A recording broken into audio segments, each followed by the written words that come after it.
안녕하세요. 반갑습니다. 비트코인 뉴스 팡입니다. 2020년 8월 8일 비트코인 뉴스 전해드리도록 하겠습니다. 도움이 되시나면 좋아요, 구독, 댓글 달아주시면 감사하겠습니다. 애널리스트가 비트코인 단기 급락세 회복 후에 상승 추세가 이어질 것이다 라고 전망을 했다라는 기사인데요. 관련된 전망들 같이 한번 살펴보도록 하겠습니다.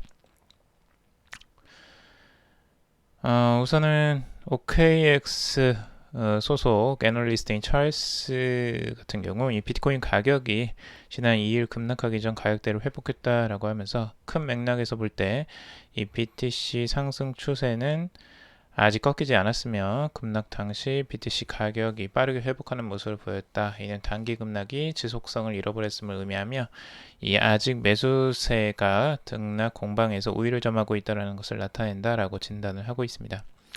그는 중장기 관점에서 1670달러 선은 강세와 약세를 판가름할 수 있는 분수령이 될 것이다 라고 보고 있는데요.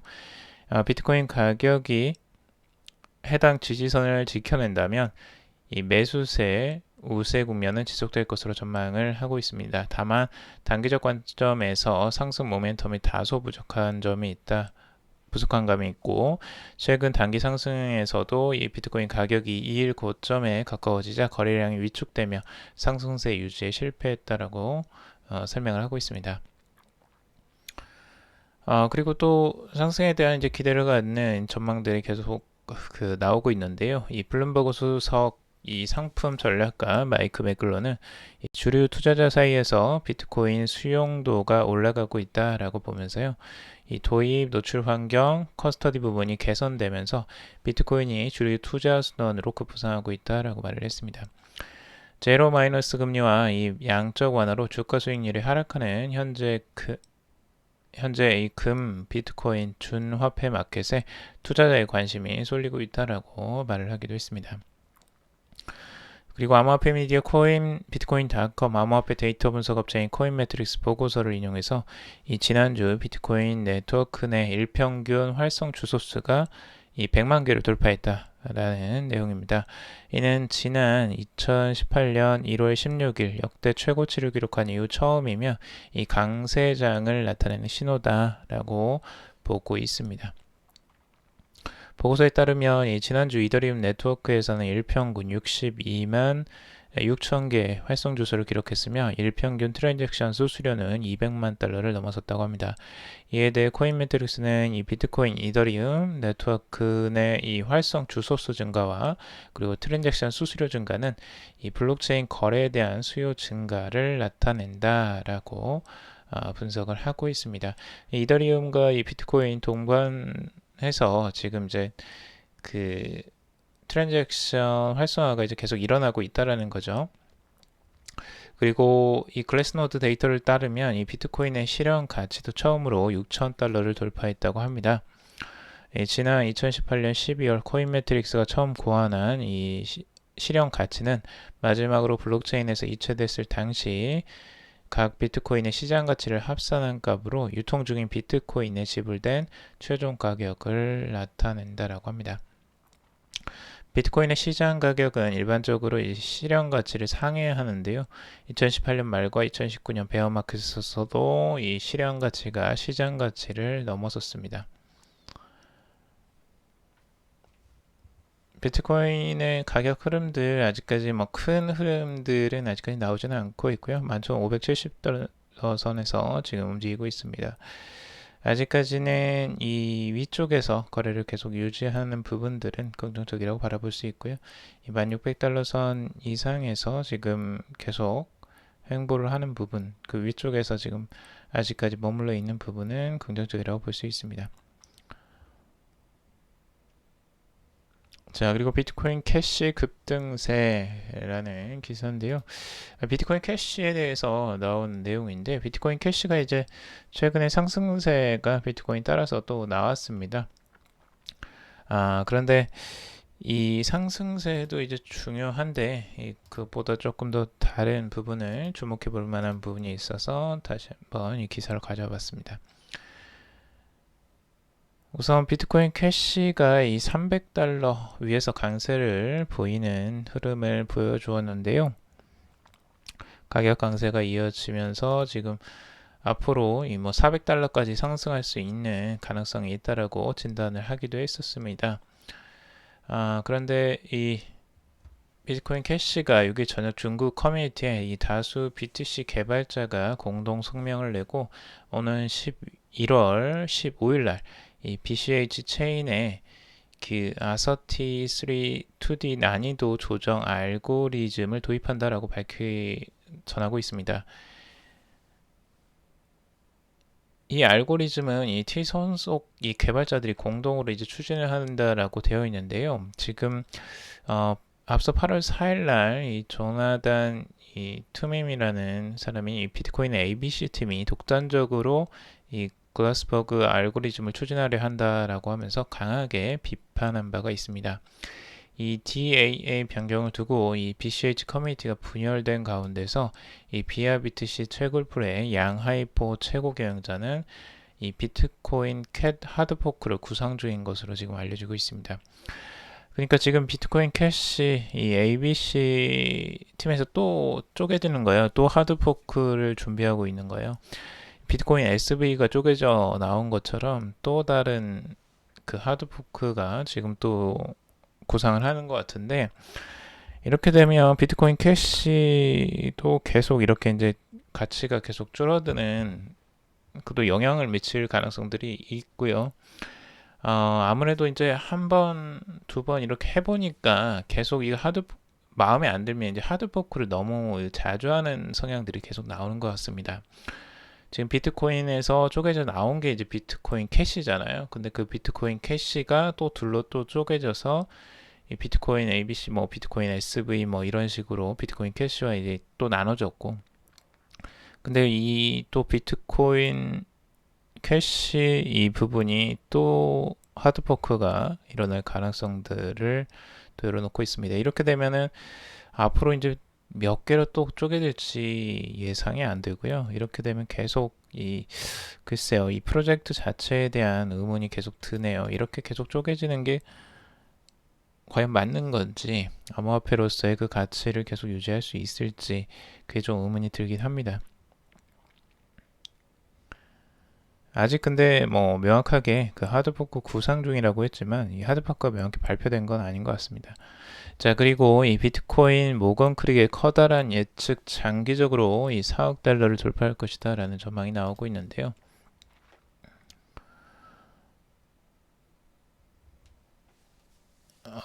여기 이제 4억 달러보다 40만 달러라고 지금 전망을 하고 있습니다.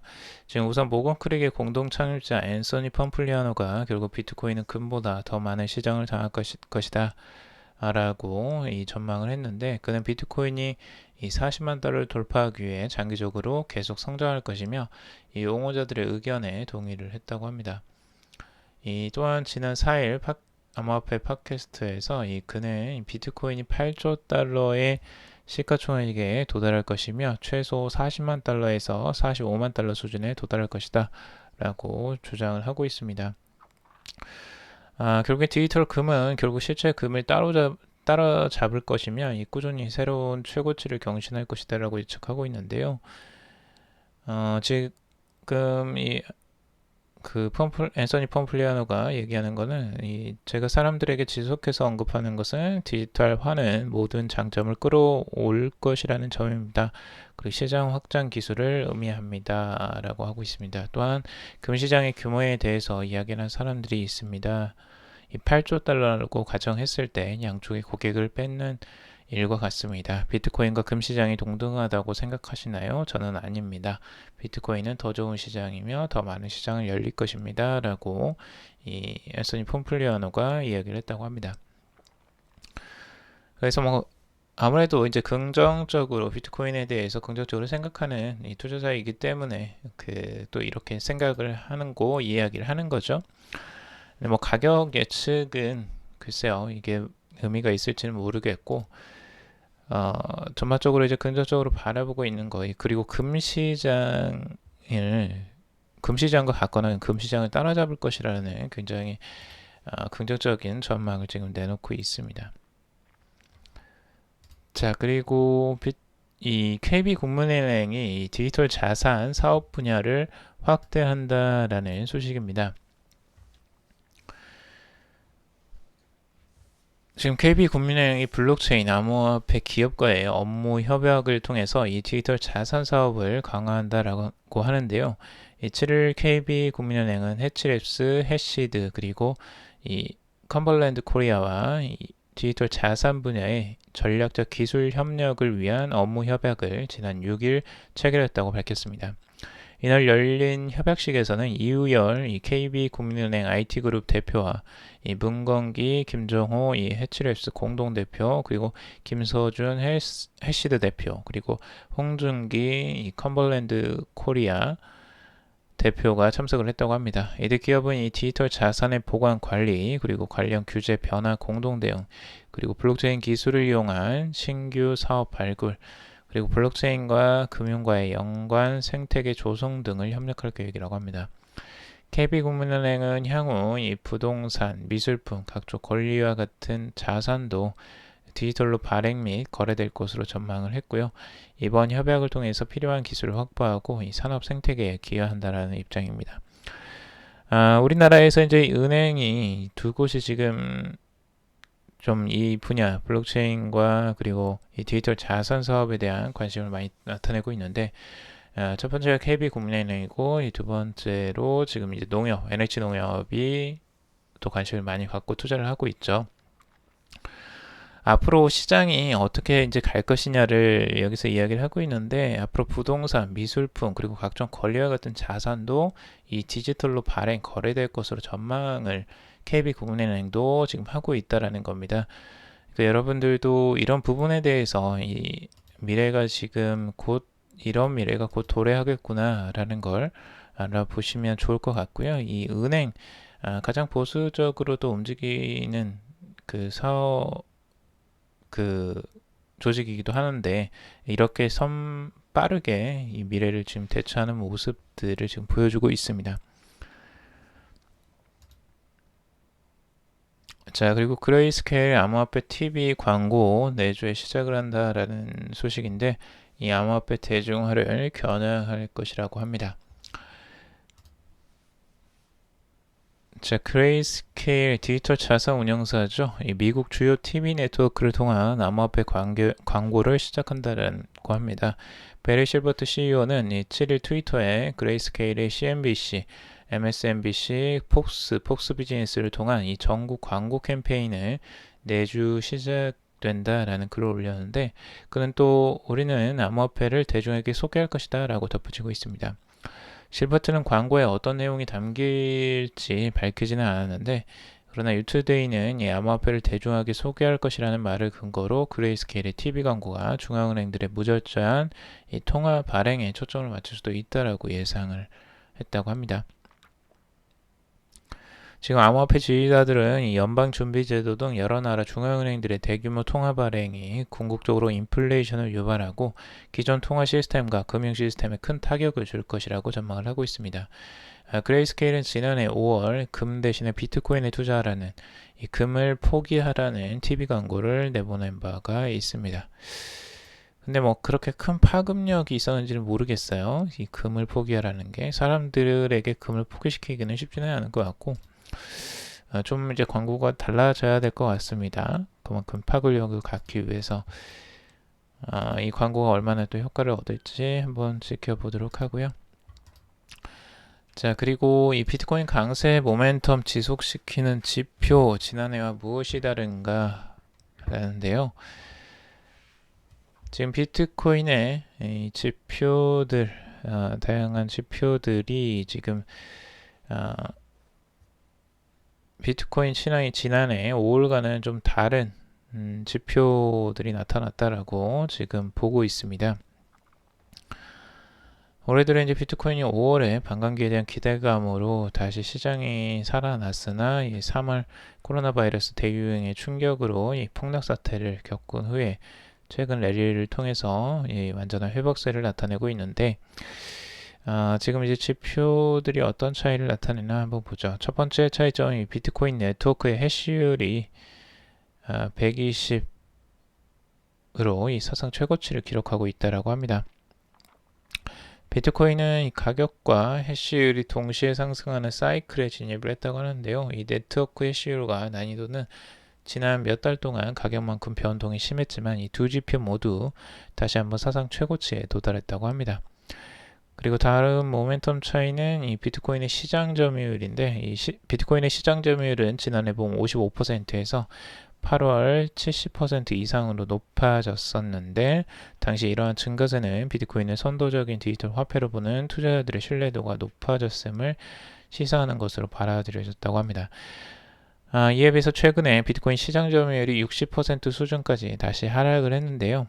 올해 들어서 이제 비트코인 점유율 하락은 투자자들의 신뢰 상실에 의한 게 아니라 이더리움과 디파이 토큰 등 다른 알트코인을 통해서 수익을 얻으려는 투자자들이 암호화폐 시장에 새로 진입하면서 나타나는 현상으로 분석을 하고 있습니다. 비트코인에 대한 투자자들의 관심 증가 역시 지난해와 달리 비트코인의 상승세를 유지시킬 수 있는 지표로 지금 꼽고 있는데요. 모바일 결제 업체죠. 이 스퀘어의 캐시앱이 2020년 2분기 동안 비트코인 매출 8억 7,500만 달러를 달성했다라고 발표를 했습니다. 이는 전분기 대비해서 3배가 증가한 것으로 이 캐시앱의 비트코인 매수 기능이 처음 도입된 2018년 1분기에 비해서 무려 25배가 증가한 것으로 보고 있습니다. 그만큼 이 캐시앱을 통해서 비트코인을 많이